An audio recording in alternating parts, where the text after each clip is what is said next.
Shalom everyone and Chodesh Tov, a good month of Iyar, Taurus. And here we like to understand in this month, this part of the year, our life, what's in it for us, what is this cosmic change to the month of Iyar, Taurus, what's in it for me, each one of us. So first of all, we have to understand something that I have to explain, because a lot of people really do not understand what astrology really means. Okay, so because a lot of people, the way they approach to astrology, the way they perceive astrology is known as idol worshiping, because the moment you think that the stars compel, that the stars they force upon you your behavior, your nature, your life, everything, the moment it brings you to that place of, let's say, kind of determinism, and what can I do? That's the way I born, it says in the stars. That's idol worshiping. That's not what we want to understand. But there is some truth in it. Because what the sages are saying, that yes, the stars do represent godly influences over our lives. And the Zohar explains it very nice in Parashat Yitro, the Zohar of Parashat Yitro. And it says that, when you look at the person's face, why do you look at the person's face? Most of the times when we look at somebody's face, we want to see what do they feel. By the way, do we feel with our face? No. Our feelings and our emotions are centered in our brain and in our guts or hearts. All of them, if you look at this person's brain or heart or guts, you cannot see them. So, of course, you cannot tell by seeing or looking at them what's going on. So how do you see what people feel and think? You're trying to look at the person's face, panim. In Hebrew, panim, same letters as pnim, the inside. The face reflects what is inside. So it's not that we think and feel with our face, but it reflects in our face. Same thing the Zohar is teaching us is with the stars. We can relate to the stars and to the sky as God's creation's face. Today, what we're doing right now, we're looking at a screen. But is that what we see in the screen? Is what's happening in the screen? No, it is happening in a server who knows how many thousands of miles away.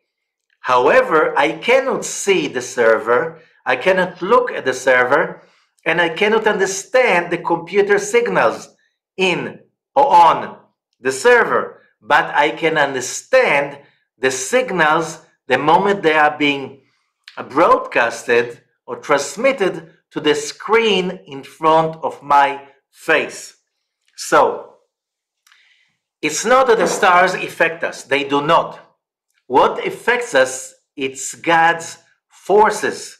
However, the Zohar is telling us, if you want to know what are the forces that God is sending to our universe, what is the nature of the frequency of today's forces broadcasted to humanity, you look at the stars, and the stars are showing you by their symbolic movements what are the forces that God is sending to Earth, to our environment, so in order to give us the chance to understand, to interact, and especially to transform, which means all of these influences, all of these kind of broadcasting, all those events in our lives and the change of the nature of the world, which means different energy that surround us and make us move and change, our free will is basically how to interact with a differentiation, with the waves of different feelings and forces that the Creator is sending to our universe in order to force us to learn how to shift, transform, change, react, that we will finally become the people that we were supposed to become.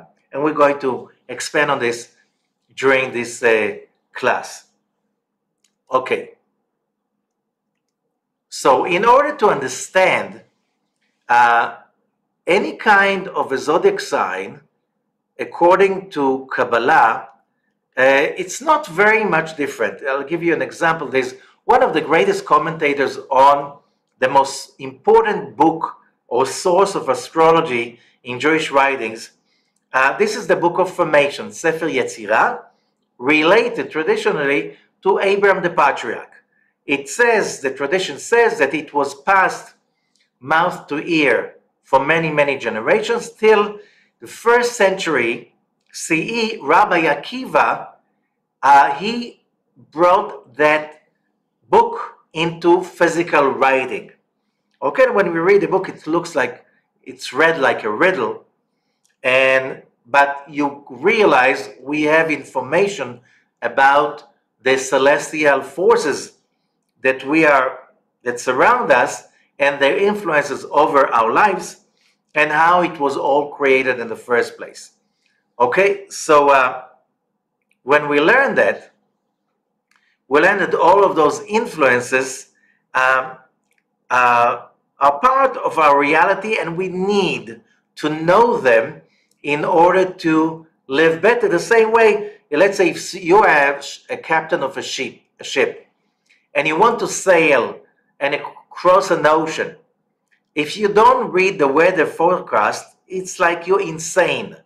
Because like sailing without knowing what's going to be the weather in the next few hours and days, how can you plan the trip? How can you be prepared for what's going on? It's like it's a criminal offense, because you're risking the owner of the ship, you're risking the passengers, everybody risking your life. It's not really right to do it. It's not sanity. Same thing about astrology, which we can learn from astrology how to prepare ourselves for the coming days. Okay, and one of the greatest commentators of the Book of Formation is Rabbi Shabtai Donolo. He lived in the 10th century, and most of his life he spent in Italy, but he traveled to the Middle East and even farther to learn astrology from the Indians, the Hindus, and the Arab scholars, and from the Babylonians, and all kinds of different schools of thinking. And he said, basically, everybody is basically right. All of those teachings are very similar to each other. They're not conflicting. However, what the Zohar is teaching us, the difference is that all of those teachings that he experienced and he studied in the original, he says in the original language, because if you don't study it in the original language, you'll never really understand it. He said all of them are similar. However, when you study Kabbalah, you learn not just what's the influence of every sign or planet, you learn more than that. You learn, how should I say, you learn how to deal with it. You learn how to take it and use it for your own self-transformation. You're basically learning how to exercise what is called free will. Okay, so that's why the Zohar says the sages of the nations, they know the influence of the stars, the planets, and the constellations. They know it. But the sages of Israel, they know the creation. They know what are the forces behind the creation of every heavenly body. So when you study Kabbalah, it's a totally different thing. You know, I remember myself when I was younger and was exposed to astrology books. it was boring. You know, you read about a certain sign and it's a long list. This and this and this and this and this. So illogical.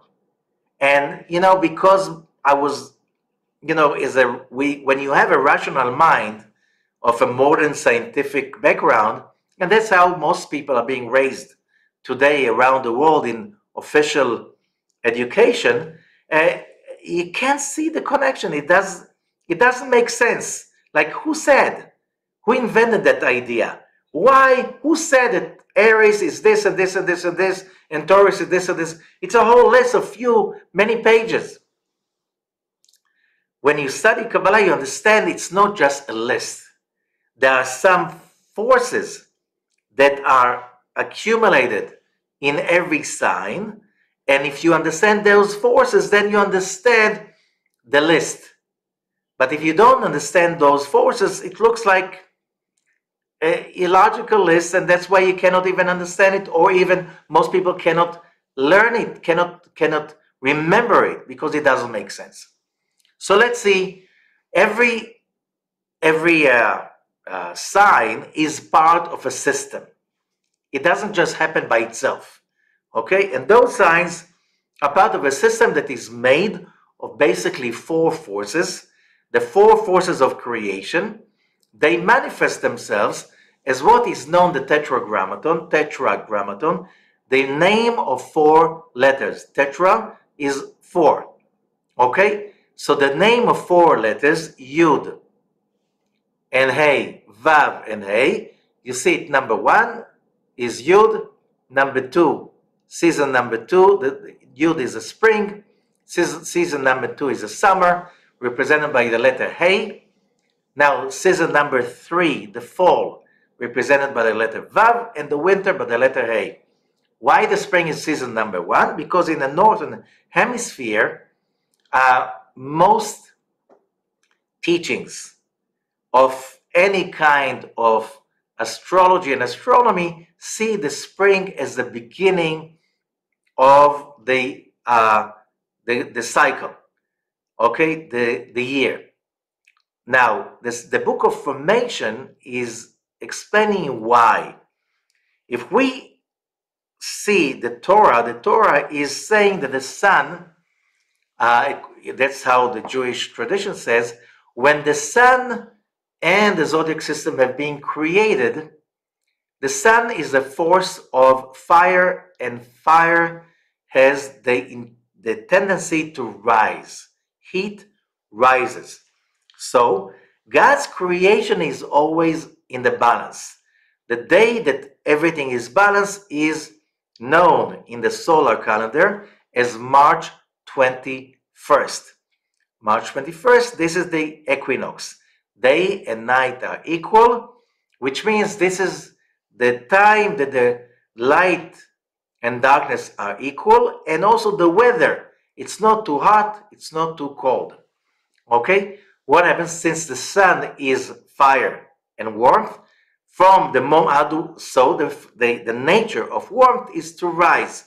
So from that moment of the creation, and the sun was created on March 21st, okay, on that equinox day, when the sun was created, that system of counting did not exist. It only came later on in the Roman Empire period, but that is the day of the equinox, which is a major point of the cycle that every person knows a little bit astronomy can define that point. Okay? From that moment on, the sun is rising, which means getting hotter and hotter towards the summer. That's why we know the beginning of the year, says Sefer Yetzirah, is not in the fall, but in the spring, because it's getting warmer and warmer, and we know whatever is hot is going higher and higher, then it cools down, it starts to go and descend down. And then when it goes down, it starts to go up. So that's giving us a cycle of the zodiac in a very simplistic way. We won't go into details, but now we go into the mystical aspects and the details. So you have the name of God, the four forces of the creation that are represented by the Tetragrammaton, and you have them Youdkevitch, which are represented in the physical form in the dimension of time, because all the heavenly forces do manifest through the dimension of time and also through the dimension of space. Okay, what we see, physical reality of objects, 3D objects. Okay, now the spring is the first one, and because it is the spring, think about the English term of the word spring. It springs. It's spring. The word spring is about energy that is being released. Okay, so it is being, now if we're talking about the northern, we know that during the winter things are more, how should I say, they're more contained. Okay, and then in the spring it's being released and it sprungs out of it from the earth and the weather and so on. So that the physical manifestation is also showing about the spiritual force.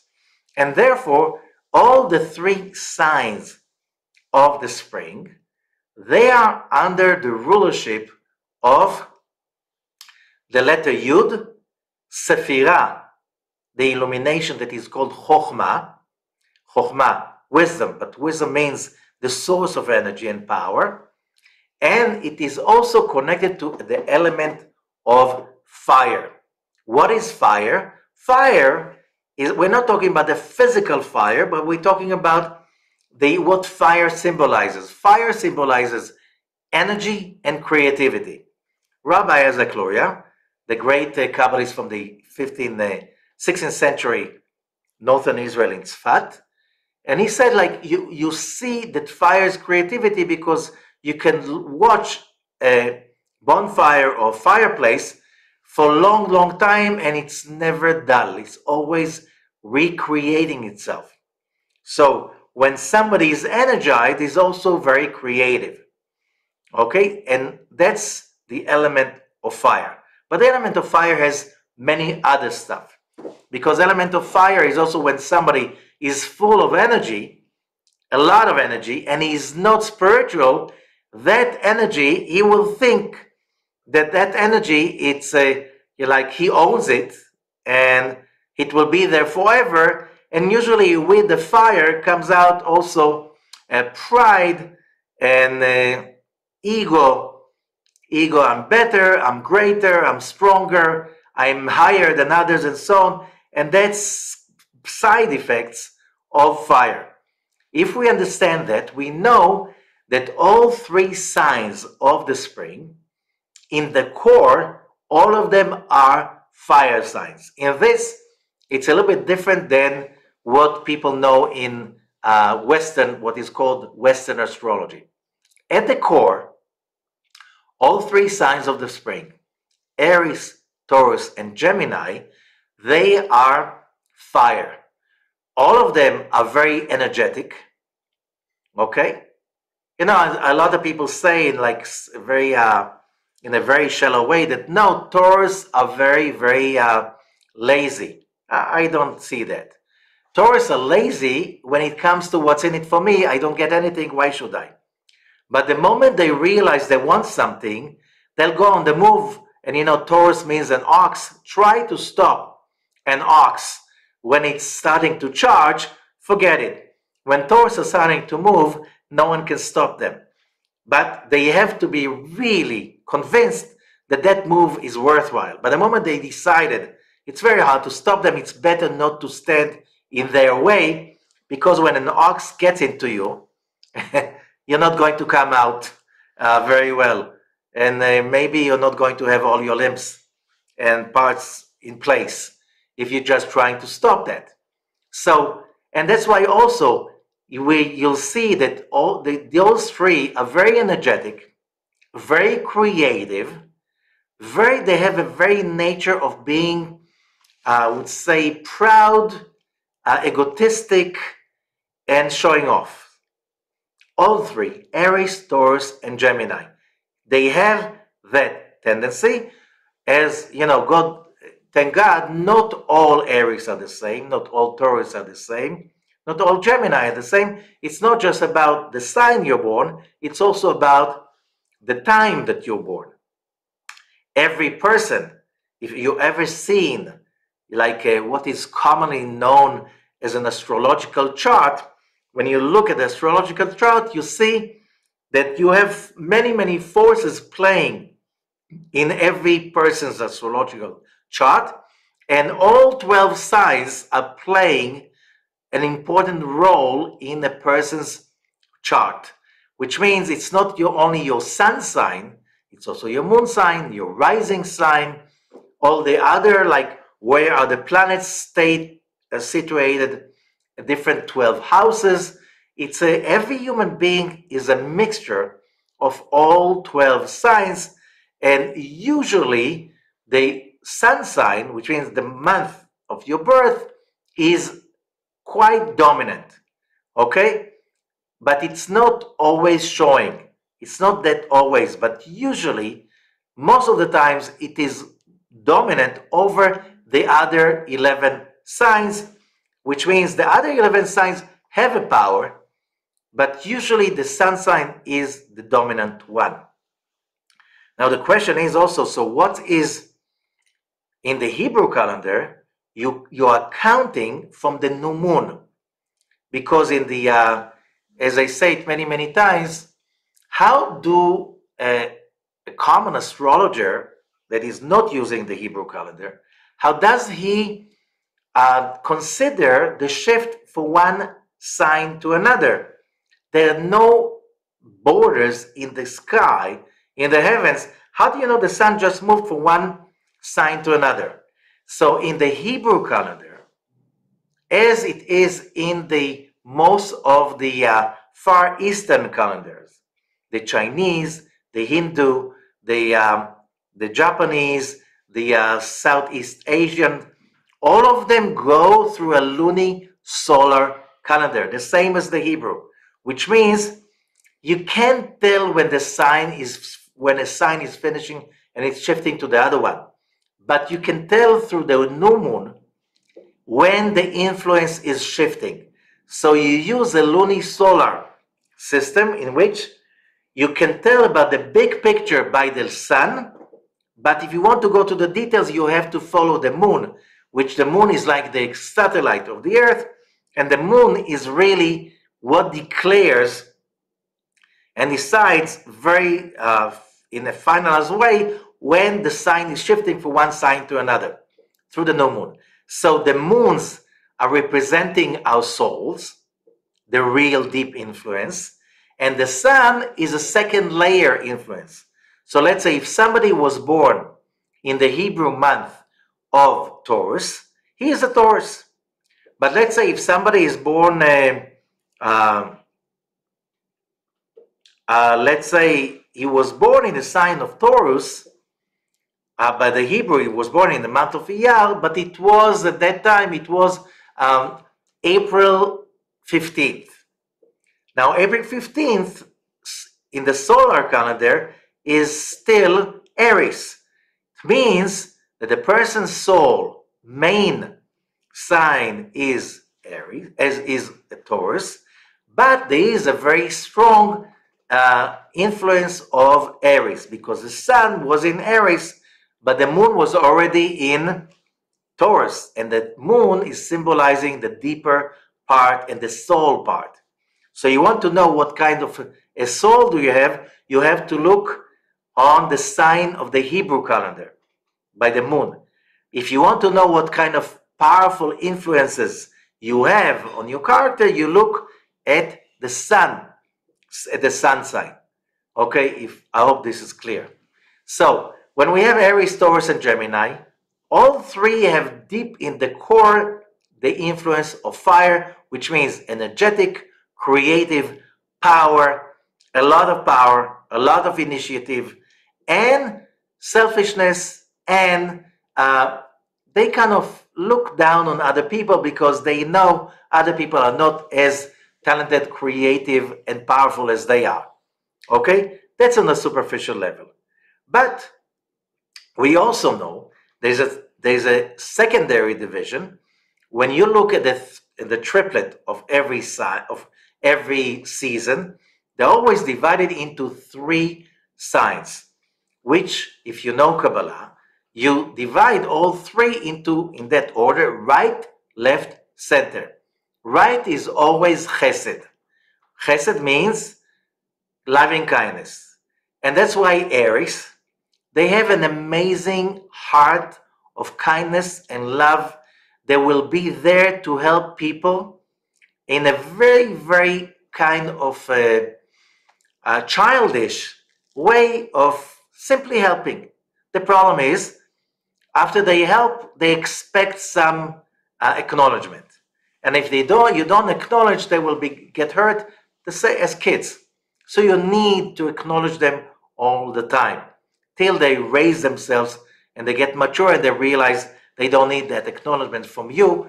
They need to do it, in the higher ranks with the heavens. Okay, Taurus. So that's why if you see, like if you have some Aries friends, you're always good. If you get stuck in the middle of the night somewhere in the snow or on the highway, whatever, and if you have enough Aries friends, you can call them in the middle of the night, usually not sleeping, because they don't spend a lot of time sleeping. They will always come and help you, like in general, again, superficially. That's because of the right column, chesed energy, that is very strong with them. Taurus is a left column. Left column of fire, that's double fire. If right column is chesed, chesed is water. Left column is gvura, judgment, and that's fire. So it's a double fire, which means comparing Aries and Taurus, Taurus are much more selfish than Aries. They're very, very self-centered with double fire in that level. And also, when you look at it, you see that also the layer, the tertiary level, is what is known about the elements of every sign in the popular astrology. Popular astrology, you see that on the right side of the list, you can see over there that Aries is a fire sign, Taurus is an earth sign. So you have the Taurus, like the first layer, the second, first layer it's a fire sign. Fire, as we said, because all 3 of the spring are fire. Okay, the secondary layer is it's a left column, fire. So it's a fire of fire, which means it's much more creative, very motivated, very strongly selfish about itself and the creativity of itself, and it is an earth sign. That's a third level, third layer. Earth means, again, practical. Earth means looking for the physical comfort. Earth means very, very bound towards me, my property, my comfort zone, and making it all look great and safe. Okay? So because of that, we can see that Taurus is it's left, and Earth is also a kind of a left. It's judgment, which means it's a huge concentration of self-awareness of me, and just me. So a Taurus that is not spiritual, this is a curse that is like terrible. It's like that they become so shallow because they're so bound for how do I achieve, how do I accumulate pleasure for myself, power for myself, safety for myself, and earth, especially property for myself, money, whatever is good and comfort and so on. If they're not spiritual, this is very dangerous. Why it's dangerous? Because it's against the rules of the universe. A Taurus that is not spiritual will be so focused on self-achievement that the result, it's like putting your finger in the socket.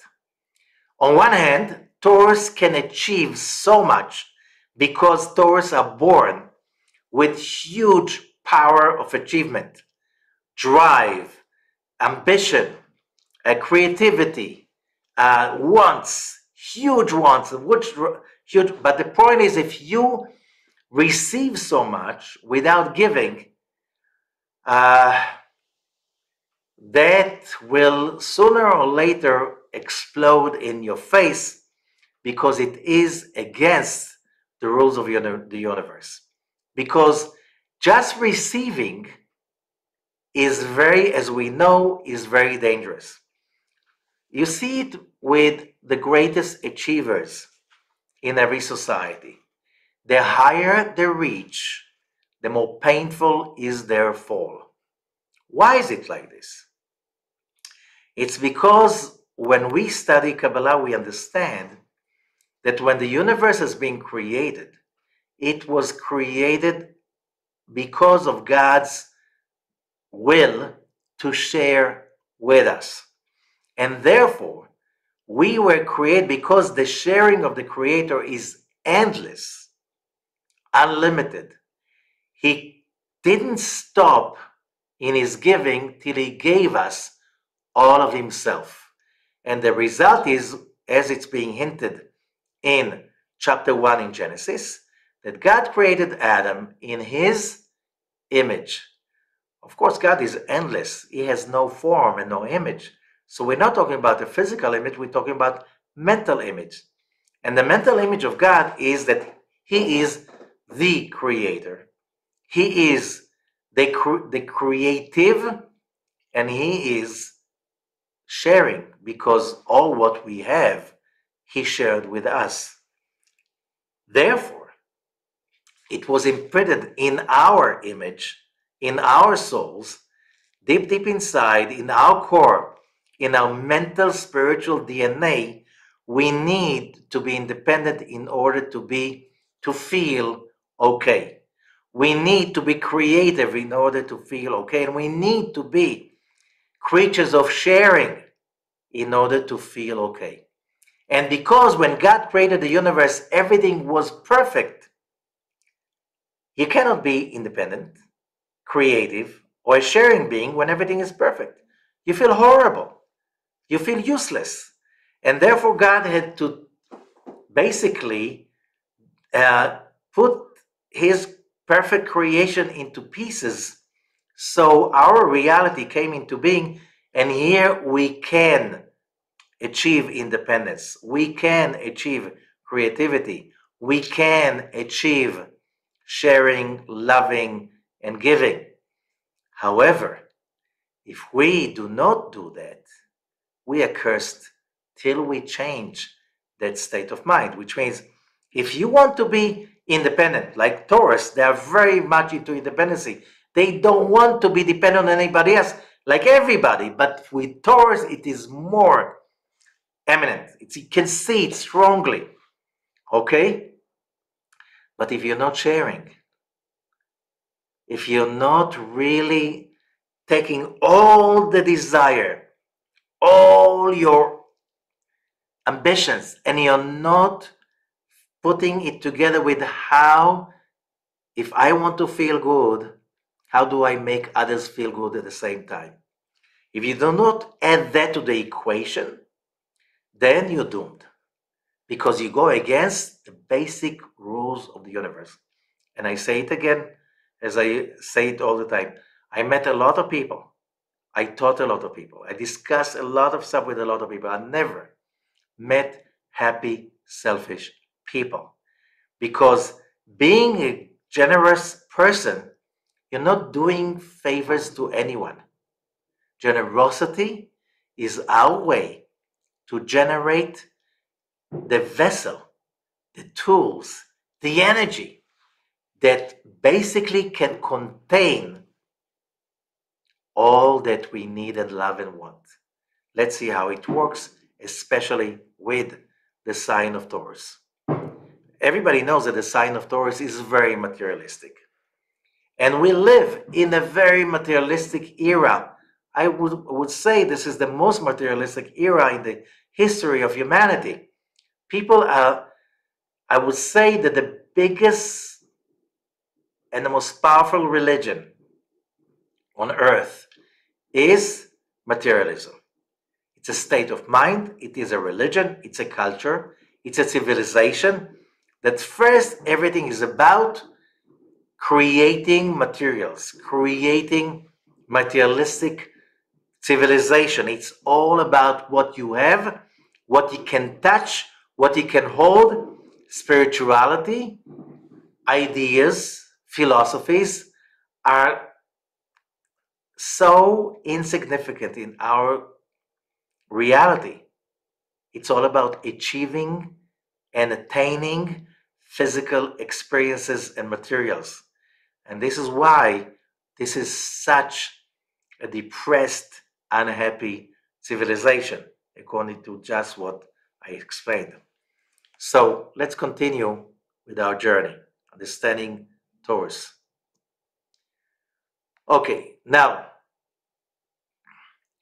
the Book of Formation is a very good source, as I said, for astrological knowledge. And in the Book of Formation, we learn few things. We learn that the sign of Taurus, it has been created by a code. Like what we know is a computer code. Everything is a computer code. Okay, the universe is a matrix. It's a code. According to the Book of Formation, the idea started over there. The people created the movie, The Matrix. They took the ideas that were inspired by the Book of Formation, by Sefer Yetzirah. And the code, the original code for the sign of Taurus, is what is defined as the Hebrew letter Vav. Now, in Hebrew, by the way, the word a letter is ot. Ot means in Hebrew also a code, a signal, a vibration. Okay? So that is Vav. That's, which means if you want to generate, to connect with your in a meditative way into the frequency of the sign of Taurus, this is the image. Now we know that Taurus is influenced and governed by the planet Venus, in Hebrew, Noga. Okay, and that was created by the code of the Hebrew letter Pei. Okay, and that's how Pei looks like. Okay, according to Rabbi Isaac Luria. Okay, so if you want to really get meditatively into the code, daily into the code of this month, and you want to generate a consciousness that will allow you to vibrate properly in this month, you bring the light through this meditation code, which is the letters Pei, Vav. Okay? Another code is, you see it underneath, you have the Tetragrammaton, but in a permutation that is Yud, Hey, Hey, and Vav. Okay?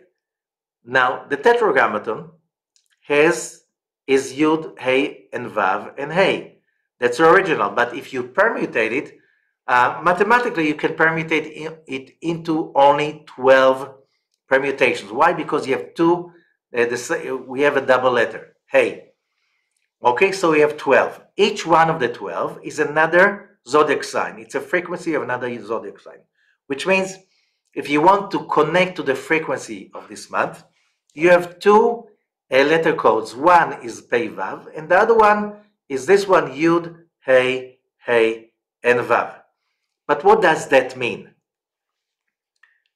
We'll soon see what does it mean and how do we do that.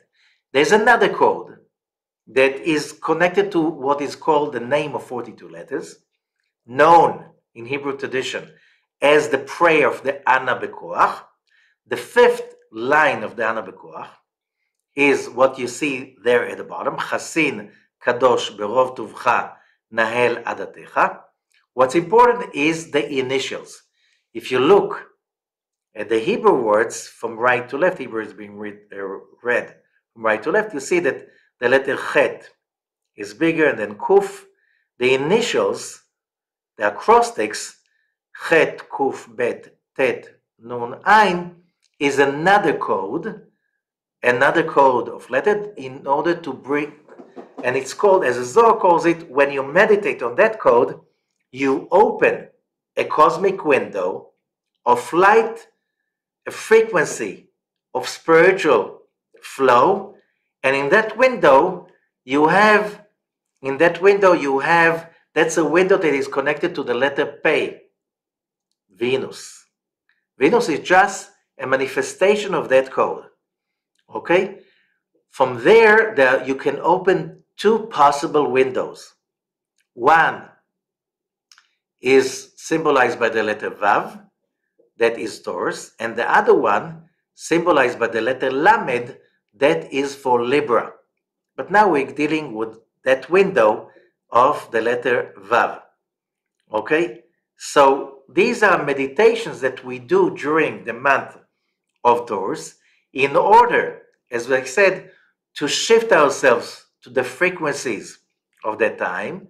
And why do I need to go to these frequencies? Because I want to use those frequencies so I can elevate above all the stuff in my nature that manifests itself because and awakens because of that special frequency of the month of Taurus. And when I'm aware of it, it's easier for me to upgrade myself, which means when the month of Taurus is starting, when the new moon of Taurus is starting, it happens, then we know that all of us, all the aspects of our nature and our tikkun, which means our inherited karma, or the process of past lives, the purpose of coming to this world, is now, through the frequency of Taurus, it's being awakened. So my work, my spiritual work, my work on my consciousness, my work on who am I, what am I, is right now tainted with the colors, the frequency of Taurus, and that comes to the surface. So if I'm aware of it, it's easier for me to deal with that and get the best out of it. So according to that, we do not have bad or tough or terrible zodiac signs. We have opportunities. All of those that awaken, and different people experience different signs differently because they have a different lesson to go through this year, this month. Okay, so now let's go into some more details. I'm reading now from the book that is called Bnei Issachar, the children of Issachar. Issachar was one of the 12 tribes, and Issachar was the one that was known to be the wisest. The people of this tribe were studying a lot, and he was a symbol of wisdom. There were sages and scholars and stuff like this. Now, so the author of this book, sometime in the beginning of the 19th century in Eastern Europe, he collected most of what was known till that time in Jewish writings since ancient history about the zodiac signs. And he starts to speak about the month of Iyar, the month of Taurus, in these words: צירוף השם השולט בחודש זה, Youdkevitch. The permutation that is symbolizing, manifesting the code of this month is Yud, Hey, and Vav, as we said. Where is that taken from? The Zohar, Tikkunei Zohar, is teaching us that about these 12 permutations, and each one is being represented by another verse in the Bible, the Tanakh. And this verse, you can find it in the book of Jeremiah, chapter 9, verse 23. Hitalel hamitalel haskel veyadoa. The initials of this verse is the permutation of this month. Hitalel hamitalel, the one who praises, will praise and he will learn and he will acquire knowledge, which means it's a hint that this permutation of this month is about knowledge and wisdom. And he continues, וכאשר תתבונן בדברי מרן האריז"ל בסוד תפילין דרש"י ותפילין דרבנו תם, Rabbi Azakhlor is teaching us that this permutation is especially connected to wisdom and acquisition of higher awareness. Okay? And therefore, כאשר תתבונן כל זה תבין, so when you contemplate on this, you will understand כי גם החודש הזה אשר מאיר בו הצירוף הנ"ל, מסוגל להשגה, that this month, that this is its permutation, its frequency, is a month that is very, very, very capable. The universe is open, it's much easier for people to reach out, expand, extend, and especially raise the level of their consciousness. Okay? And that's very important. So we don't waste time. Now, how do you do that? That's one thing. Okay? Awareness and raising wisdom. How do you do it? First of all, you have to study. You don't become wiser just from, looking at the flowers and eating good food. The Taurus, they love beauty and they love good food. Okay, that comes from Venus, which is about beauty and about all that is that looks nice and feels nice for the senses. Okay, but also he continues, חודש אייר הוא נבחן ומנוסה בחוכמת הרפואה. This month, the month of Iyar, the month of Taurus, is very, very known to be a time for healing. This is time for cleansing. A lot of people, I notice for many, many decades, that people who are very much into meditation, spirituality, awareness, they're not so bound to physicality. During this month, a lot of people have the tendency to go into all kinds of cleansing diets. It could be, there's so many different cleansing diets possible. I don't want to recommend any one of them. But why is it? It says because this month is a very, very positive month for cleansing, spring cleaning. And all the weaknesses of the body can be healed when we clean our body from all kinds of poisons.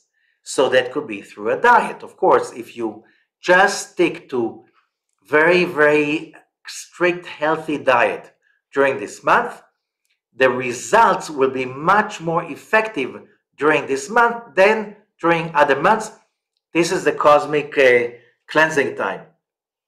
And I think that in other schools of thoughts, in other civilizations, it is known that this time of the year, the spring, is a very good time for cleansing so the body can recuperate from accumulating all kinds of poisons. However, why is it like this?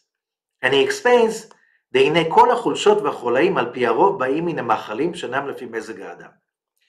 We know in the Jewish wisdom of healing that most of it is being forgotten along the generation of persecution and running away from one country to another. But still around like 500 years ago, 1,000 years ago, many of the doctors, the physicians, were Jewish because they had a lot of wisdom about it. And it is known that most of the weaknesses, what he said, of the body and the diseases is because of a person eating food that does not fit to his constituency, which means people we know today, to modern science, that we are not built the same. Every person has his unique, special structure and a special genetical structure.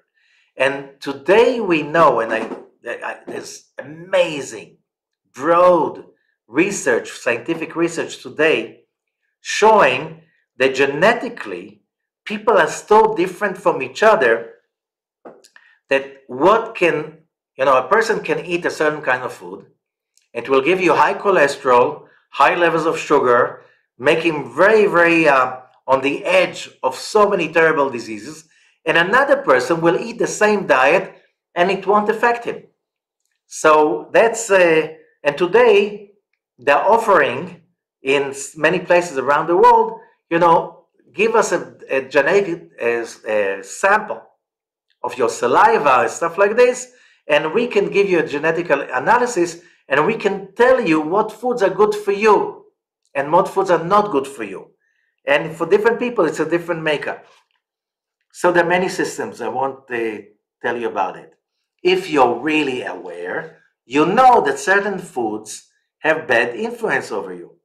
So here again, most people, they become sick because of eating the wrong food that does not fit their body. Okay? And that's called mezeg ha'adam. The mezeg is like weather. There's a weather, and there's also the weather of the human body. Every person has a different weather in his body, and he needs to eat according to that weather. You can learn a lot about it.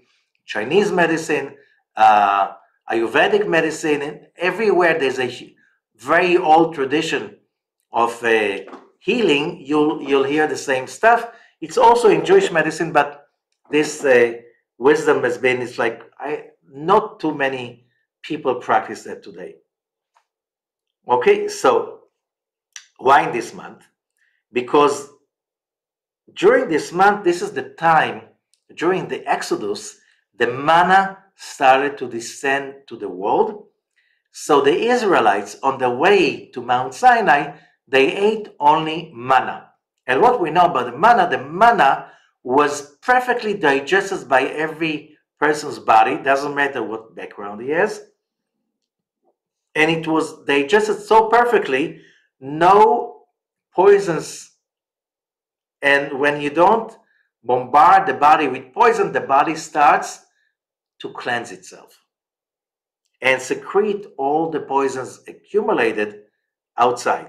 And we know the poisons are not just accumulated just because of bad food. It could be also bad emotions. A person that is in a very, very negative state of mind, of stress, depression, hatred, anger, when they eat, a lot of the food becomes poison. Therefore, when you feel so bad, don't eat. Eat just the minimum possible, because it's not really good. Your body does not know how to cope with the food. Okay? The manna was the healing substance. So we have that in the universe since the Exodus. During this month, it's a time that bodies of human beings heal much easier. It's like impressed on the universe.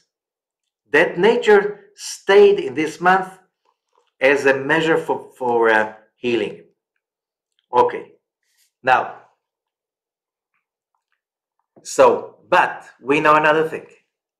We know that most of people's diseases, there's another statement.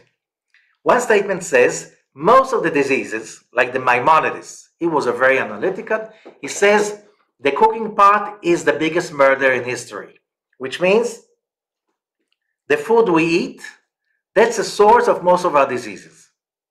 But there's another system that is more spiritual that says it's not the food we eat, as I said before, it's your mentality, which means most of the diseases can trace somehow to autoimmune disorders.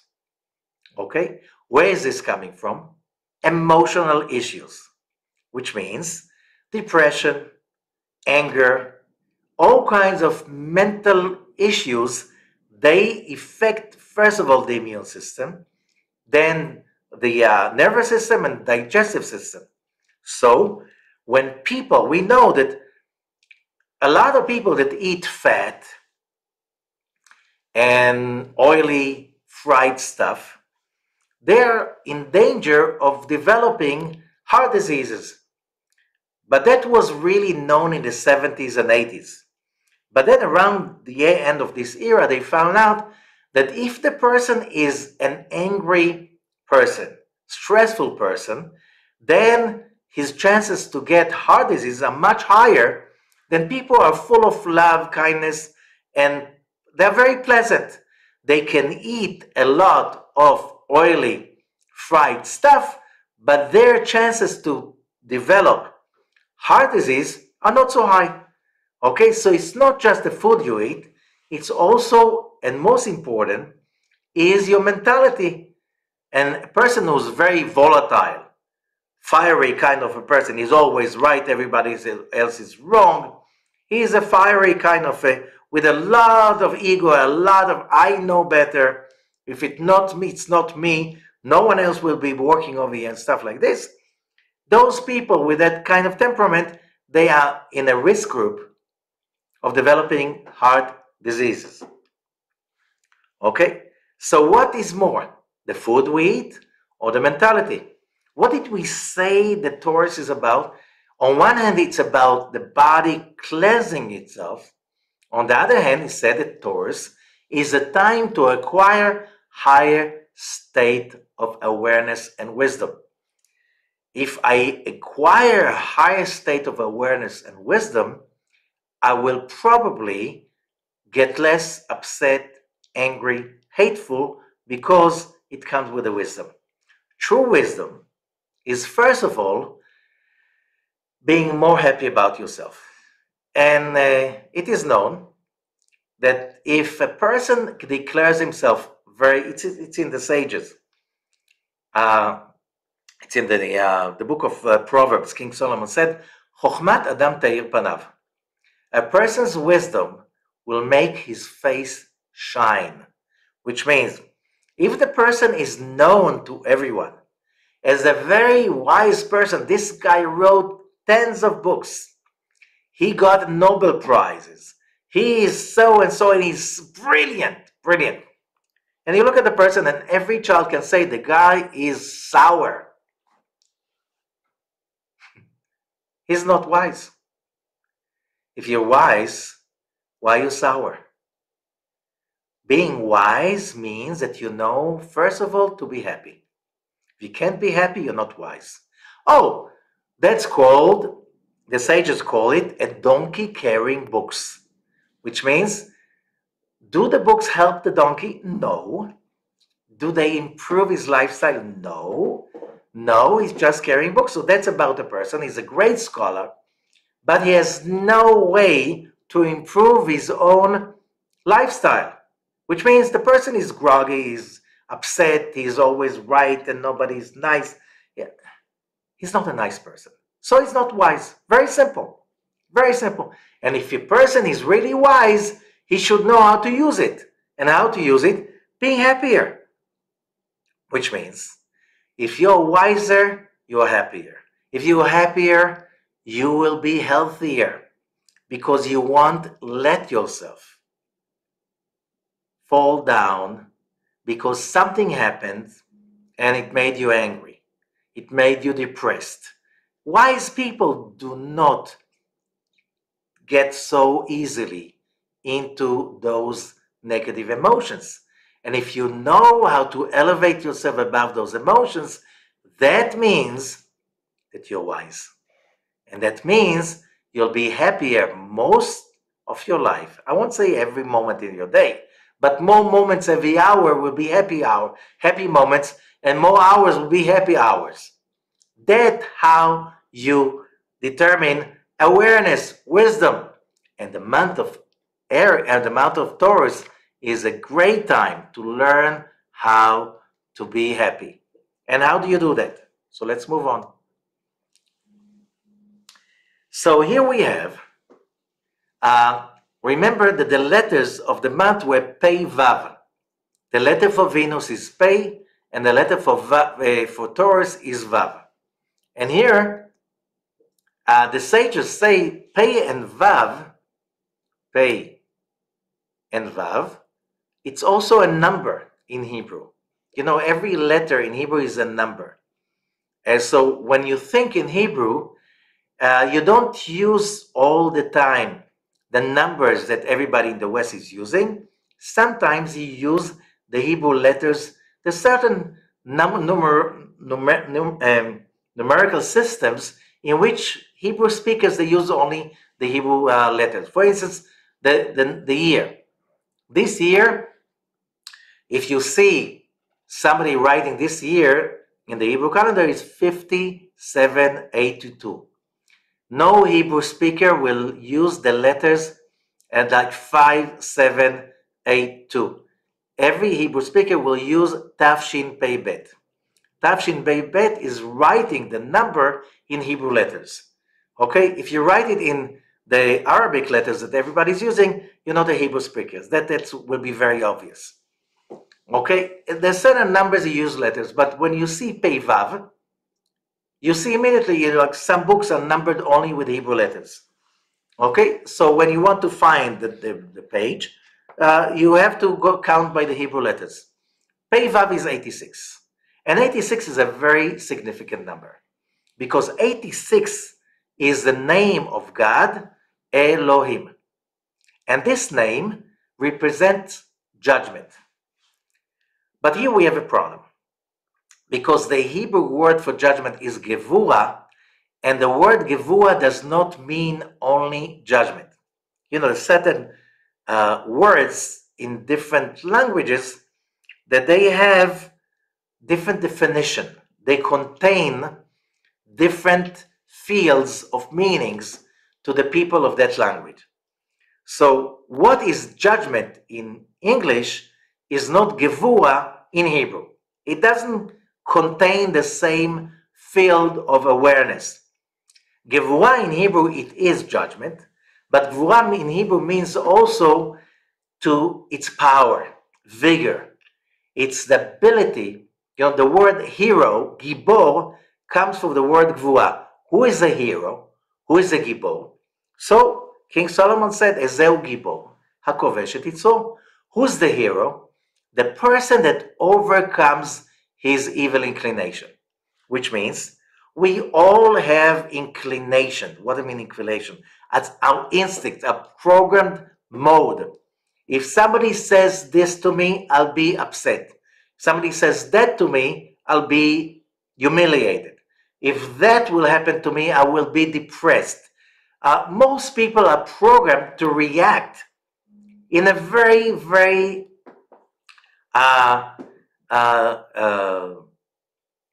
articulate way that if you know a person very well, you know exactly how would that person react in every given situation. Okay? The ability to overcome a certain natural situation, that's called Gvura, overcoming. Being a hero means that you were in a situation that you usually reacted in a certain way. However, you stopped yourself, you reach a higher consciousness, and you reinvented yourself, and that's being a hero. A hero is not somebody who's strong and strong-willed, that is always behaving in a certain powerful way in certain situations. That's not really heroism. Heroism is about finding yourself in a situation in which you have an inborn patterns of behavior, programming. And instead of behaving according to your programming, you took yourself, you've been aware, I'm always doing that, and this time I'm going to stop it, I'm going to rise to the occasion. That's also Gevura, which means this is an awakening from below. That's how the Kabbalists call it. It's an awakening from below to something that you'd never achieved before. That's being a hero. Okay? So you could be a very weak, physically weak person, and you're always being, let's say, molested verbally by your bosses and your neighbors and so on. And every time you felt like a victim, and one day it happened again, and you, instead of reacting the same way like you know yourself since you've been a little child, you said, I'm doing it again. And you stop yourself and you connected. You raised your conscience, said, it's not the person I would like to be. I would like to be more godly. I would like to be greater. I would like to be a person with more love, generosity, and positivity. I would like to be a more noble person. And nobility, it's about staying aloof, which means staying above in the light, seeing that person trying to upset me, degrade me, insult me, and not to react to it, just being above it. When you're there, Coleman, I played puppet for you once. I'm not going to do it again. What's it saying? Now, maybe I guess I should start you wiggling. being in such a place, it's not easy. But when people say, how could I do that? My question is, don't you want to be in that place? It's better to be the light than to be right. Yes, the other person is not right. The other person used me. The other person abused me, took an advantage of me. Yes, it's normal for me to feel upset, to feel a victim and so on. That's normal. But is that what I want to? If we go back to where we just started, we all want to be that image of God that was imprinted in us in the creation. So if we stop the reaction and we rise to a higher place and we connect to the person that I would want to be, I want to be that enlightened person that can rise to the occasion and be enlightened with the awareness that whatever just happened to me right now, it made me upset and reactive because the Creator put it on my way. So I learn how to rise above it. That's called in Hebrew gevurah, judgment, but it's also the same word in Hebrew is heroism. To be a hero is not to smack the person in the face. To be a hero is to overcome our tendency to be upset or angry or to be a victim and to raise our conscience to a higher place in which I see that person, whatever they did to me, is because they could not overcome their negativity, but I did overcome my negativity. And by the way, when we reach that enlightened stage, our IQ is much higher, I promise you, and our ability to bring the situation to a positive result is much higher than if we become victims to our anger, negativity, victimization, and so on. And that's another thing. 86 is another magical word. The Hebrew word kos, that's at the bottom of the screen, kos means a cup. The Hebrew letter for a cup is kos. What does it mean, a cup? A cup is a container. It has the ability to contain what? God's light. By the way, a legal size of a cup is 86 cc. From ancient times, that's maybe the people who originated the idea of the size of cubic meter and cc. That was from God, because it's also 86 centiliters. Okay, so which 86 is a cup. the measurement. And what is for, if you want to have, to drink wine, let's say for an occasion, for a holiday, you need to drink at least 86 cc. Why 86? Because that is the physical measurement that creates the vessel for the spiritual light to come in. Okay, I won't go into it in details, but it's talking about that you need to create a vessel from your own point of view. That's by overcoming. That's the vigor of Gvura, in order for the divine light to come in, that it's not coming for free, because there are no free lunches. Okay, how does that connect more to the sign of Taurus? Amazing thing. The 5 books of Moses are divided into 53 sections known as parashot. Okay? Parasha, in single, is a section that is being read on Shabbat. Every week, all around the world, one parasha is being read. Okay? When we finish all 53 parashot, that is a special holiday, the holiday of Simchat Torah. We finish the last part of the Torah, and then we start with the first chapter of Genesis, and it's a very, that's the most happiest day in the Hebrew calendar. People dance in the streets, in the synagogues most of the time, and then at the end of the holiday, it's even going out and dancing, and it's like thousands of people celebrate in the streets, especially in Israel, but around the synagogues all over the world. Okay, now, there are 2 parashot that are being always read around the new moon of Taurus. The first one is Parashat Acharei Mot, and Parashat Acharei Mot has 80 verses, and we said that 80 is a number, Pei is a number, and Pei is the number that, the letter that is the code for Venus. Okay? The next parasha that after Acharei Mot is Parashat Kedoshim, and Parashat Kedoshim has 64 verses. In many traditional prints, at the end of every parasha, there is the letter that is the number, or the number of that parasha in letters, okay, and also a code word. And the code word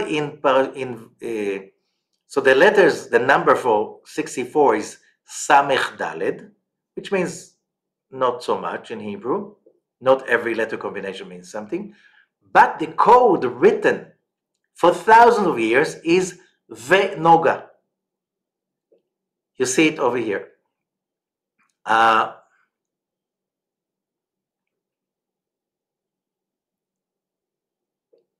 You see the Vav, Ve-Noga. Ve-Noga in Hebrew means and Venus. Vav is the letter for the month of Taurus, and Noga is Venus in Hebrew, the shining planet.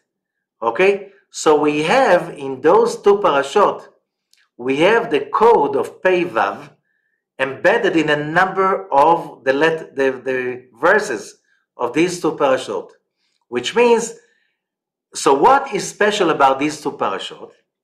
Parashat Acharei Mot is talking a lot, mostly it's a parasha to be written about the day of Yom Kippur, the holiest day of the year, which means in huge intensity of holiness. That's Parashat Acharei Mot. So we learn there's a huge intensity of holiness in the month of Iyar, and we see the proof for that.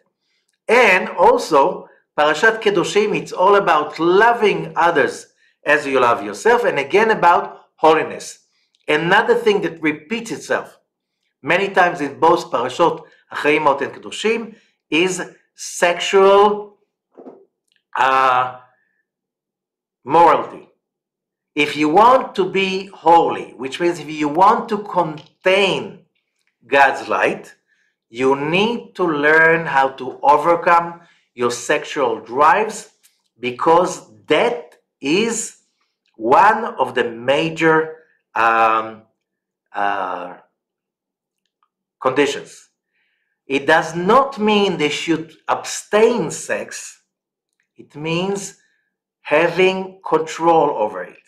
Sex is not dirty in the biblical law, but you need, because it is so emotional and so full of drives, if you don't control it, it controls you.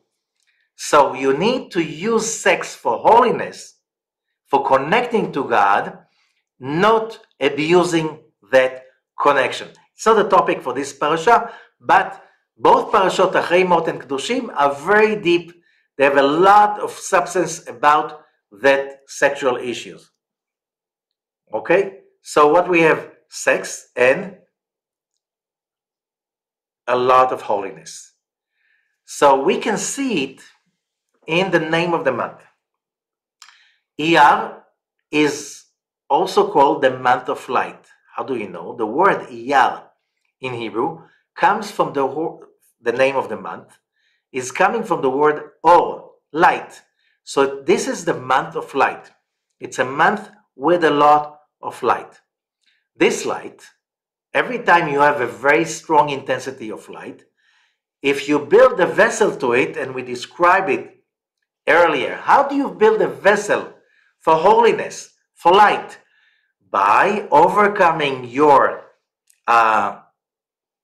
natural lower emotions and behavior, and being a hero, which means overcoming and transforming them into higher levels of consciousness.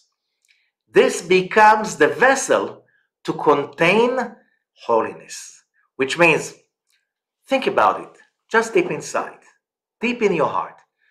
How do you vision a holy person? Is that a person that is always abstaining sex, materialism, everything of acquisition? He sits there in a cave or he meditates on a mountain. He has nothing. And he's always serious and bitter. Is that a holy person? No, it's a fake holiness. Holiness is the ability to contain God's light in huge amounts. And how do you know somebody is really holy? His spirits are high, unconditionally. His love is overflowing unconditionally to other people. Of course, a person like this will know to separate himself from stealing, cheating. You'll find those rules in Parashat Kedoshim, okay, in the Torah. You'll find the rules also staying away from all kinds of sexual losing control. You'll find it in the Parasha of Achrei Mot and in Parashat Kedoshim. So, but it's not the major thing. You see people that declare themselves holy and they're so strict about what you're not supposed to do. And it's not pleasant to be around them. They're not holy. They're using the drive for holiness as an excuse for being not nice. No excuse. Love others as you love yourself. That's a main verse of this month of Iyar. How? Let's see. First of all, as we see, Iyar, or the name of the month is Iyar, which is derived from the word or, light, which is a month of light. How can you feel the light? How can you use the light? You need to love others. You need to overcome hatred, anger, judgment, the victimization, criticism. You need to transform it into not naive love, but the kind of love in which you see what's wrong with the other person, but you can see it from a loving point of view. So you can help him with that. Okay? That's a different than, oh, everybody is perfect, everybody is entitled to his own misery. What do I mean his own misery? Accept them, accept the person the way he is, but he's not happy. How should I accept him if I love him, I care for him, and I can't stand that he's so wrong? How do I know he's wrong? He's suffering. And if he's suffering, he needs help if he can't get out of it by himself. The biblical name, the original biblical name of the month is the month of Ziv. Ziv in Hebrew is another word for light, but it's a light that is the returning light, which means it's a reflective light. Again, when the light becomes yours, not because it's available, it's always available. God's light is always available. When we reflect the light, when we, instead of being upset and being victims or being angry or stuff like this, or being sour, and we change the consciousness into how do I turn whatever I experience into awareness of spirituality, awareness of love, awareness of giving and caring, awareness of let me be, I want to be the person that I'm supposed to be. I don't want to be the person that I think is right to be. You understand what I'm saying? It's better to be enlightened than to be right. And remember, there's no mitzvah in the whole Torah to be right. And people behave like being right is the most important thing. No, we're not here to be right. So when is that we shine? When we take that light in and reflect it to others. That's called Ziv. And that's a month of returning light, reflective light, which means how do you know somebody is wise? And because he's reflecting his wisdom and light to others so they can feel inspired. And you know what? I want what he's taking. The planet that is Venus. It's called in Hebrew Noga. Noga is another name of illumination because it's the most shining planet, okay? But it's another name of light, okay? Noga in numerical value is 58, which means chen, grace, which is the ability to find grace, to generate pleasure to others, which is the highest level of wisdom. The fact that you're wise, but everybody is hurt by you, that's not wisdom. That's something else, but wisdom it's not. Zohar. There's another word in Hebrew for light. It's splendor or Zohar. The day that the Zohar is being completed and revealed to the world is Lag BaOmer, the 33rd day of the counting of the Omer, the 18th day of the month of Iyar. And that's the most powerful day of the whole month. It's a month of the revelation of the Zohar, the book of shining light, splendor. Okay? And there's another thing. The month of Iyar, if you change the order of the letters, you get the word Yareh. Yareh, it's the same letters. Okay? Yareh means feeling awe. What is awe? And the Kabbalists explain that awe is the Yirat Reshit Chochma Yirat Hashem. Yirat Hashem, Reshit Da'at. There are many verses that say that awe is the beginning for wisdom. It's the beginning for knowledge. It's the beginning of what? And the Zohar explains every level of heightened awareness must start with awe. Why? Awe is the acknowledgement of something greater than me. The respect of that greatness. The knowing that that greatness can be destroyed, or let's say it's not going to be destroyed, it's going to be there forever. That greatness is much greater than my life. God's greatness is much greater than me, and I can never offend it, hurt it, or change it. However, I can change my experience of it. Which means, if I'm not really careful about it, I can mess it up. So awe is a kind of fear out of respect and love. That is what motivates us to transform our nature. When I feel God's presence and wisdom and power, whenever I feel that, first of all, I cannot feel that unless I generate the awareness that everything is imbued with God's infinite light. And I need to study a lot in order to extend that awareness. And what did we say? The month of Iyar is the month of extending the awareness. Now, when I have that awareness and somebody makes me angry, I will be very careful not to get angry the same way if I am standing at that time next to a king. Not just a king, it's a king of kings. It's an emperor. But this emperor is the emperor of grace. He's wise. He's generous. He's gracious. All his citizens appreciate him. They take him as a role model for their behavior. When you're standing next to somebody like this, you are in awe for his wisdom, his power, his grace, his light.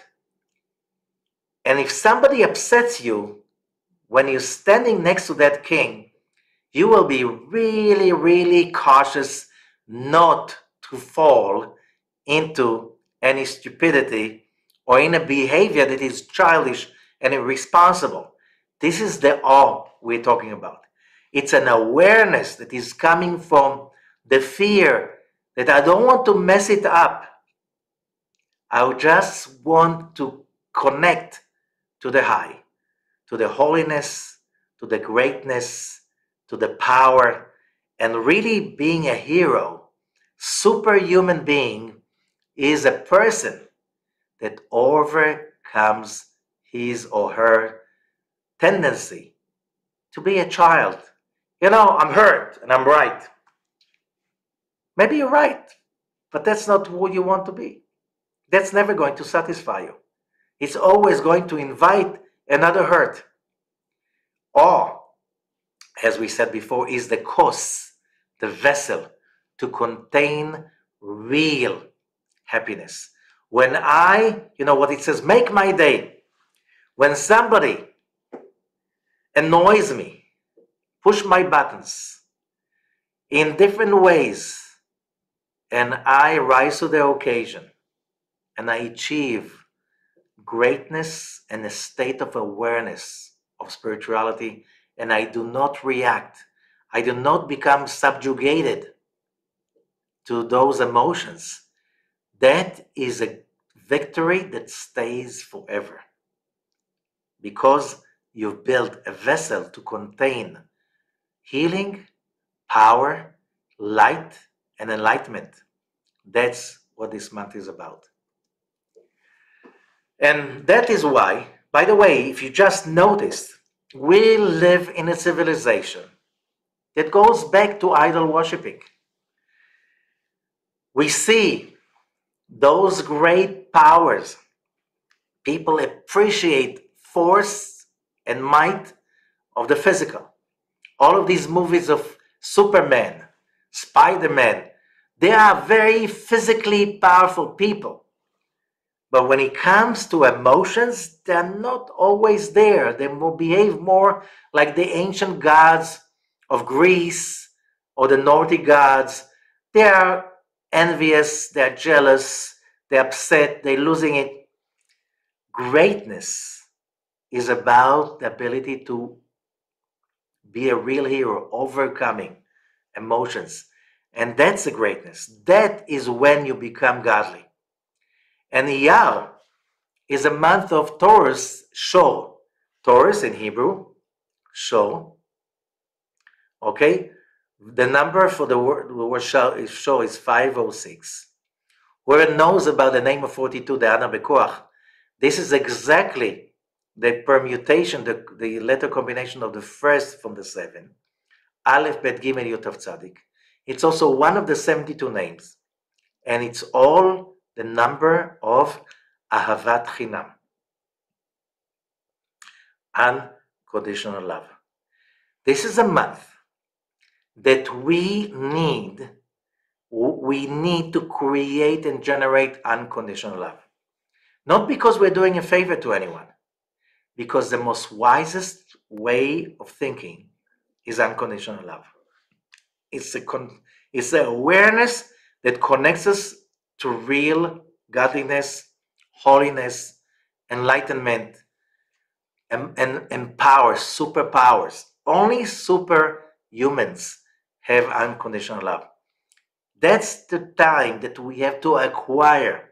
This is why Parashat Kedoshim is always being read along the month of Taurus, because this is the time to acquire unconditional love.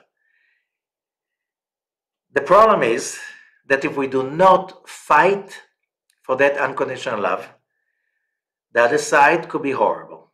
That's why the counting of the Omer between Passover and Shavuot, Mount Sinai Revelation, if you're not really focused on unconditional love, you can really mess it up. And here we are talking about, this is a tikkun, a correction of all of humanity. Because Taurus, as we said, when they do not work on their spirituality, they can be so vain, so empty, so shallow, so materialistic that it's so unclever, embarrassing. And that's where we are. We're in such a materialistic civilization that adores all the idols of the ancients. Physical might, physical beauty, physical properties, empty void. Without that consciousness of the other side of Taurus, we are doomed. It's going down the hill, down the hill. Same thing. Taurus works so hard. They achieve acquisitions, properties, and so on, and then depression. Then you lose you lose the money, you lose the property. It doesn't stay white, hits in the face. It's all fake. Fake picture, fake life, fake acquisitions. It's all fake. The word fake, it's the name of our reality. It's the reality of fakeness. Nothing is authentic. Everything is artificial. Only unconditional love is authentic, eternal, and it's a real achievement. All the others, they do not fulfill us. So we're so empty. So why is it that you go to so many countries around the world and you ask in the Ministry of Health of those countries, what is the most dangerous disease? It's not corona. It's depression. Why depression? When everything is so grand and so empty. Your soul is screaming, I'm empty, I'm neglected. Whatever you have means nothing to me. Nothing. It's all fake. That's about the fakeness. You want to go away from fake. You want to go away from the depression and feeling so horrible. And also another fake is feeling always right. I'm so upset because I'm right and the bad guys are wrong. How does that make you a better person? How does that make you a real wise person? How does that? It's all hypocrisy. You're so upset about the atrocities that the bad guys are doing that you do not notice that you are part of them. Not just this, you do not notice that you don't see the poor people under your nose, your neighbors, or the neighbors in the next neighborhood. You're so upset about the bad guys in another continent. You do not see, you do not care, you do not do anything about the poor of your own city, your own family. And that's why you're miserable. That's why you suffer depression, because you're so busy with your own fake righteousness. And you're looking for that fake guru that sits in the cave and is there doing meditations. He hums the whole day, whatever. He has no clothes. He's a holy person. it's all fake.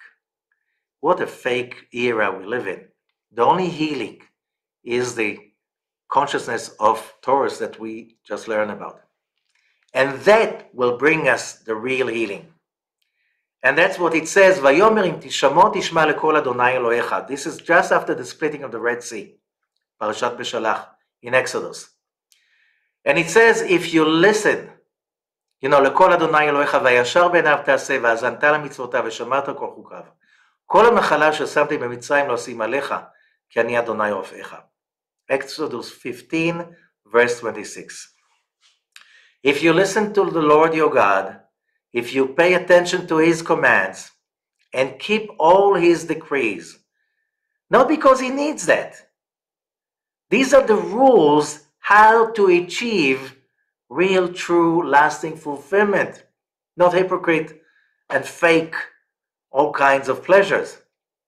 If you do that, I will not bring on you any of the diseases I brought on to the Egyptians. Because Egypt was a fake culture too. I'm not going to be PC over there. If you really learn, if that person, Pharaoh, can take so much money from his subject and build himself such a great monument to his ego, the pyramids, instead of improving the life of his subjects. That's terrible. You know what's the message of Pharaoh? He built the pyramid. Here lies the person that he thought he can take it with him to the grave. The treasures, the beauty, the power. Nobody will enjoy it. Only him. Where is Pharaoh now? In the museum. What a punishment. In a traveling show. Can you take somebody from his grave and put him on a traveling show? It's illegal. Why nobody cares about Pharaoh resting in peace? He has to pay his dues to society. He thought he could take it all. He became himself and all his treasures public property. That's a fake culture. And we're trying to adore those fake cultures. Okay? Because it's fake. If you don't, so the Egyptians were probably also depressed and unhappy. Otherwise, how can you enslave other nations and so many people? For I am the Lord who heals you. And the word I am the Lord who heals you, in Hebrew, Ani Adonai Rofecha, initials Iyar, the month of Iyar. The healing that is really godly and divine, it's a matter of consciousness, transformation, elevation, and that's in the month of Taurus. So thank you, everyone. I wish that we all, as a humanity, achieve those ideas and consciousness as soon as possible, because the damage we can do to each other and to ourselves is getting bigger and bigger as long as this civilization of fake is continuing. Thank you so much. Thank you very much.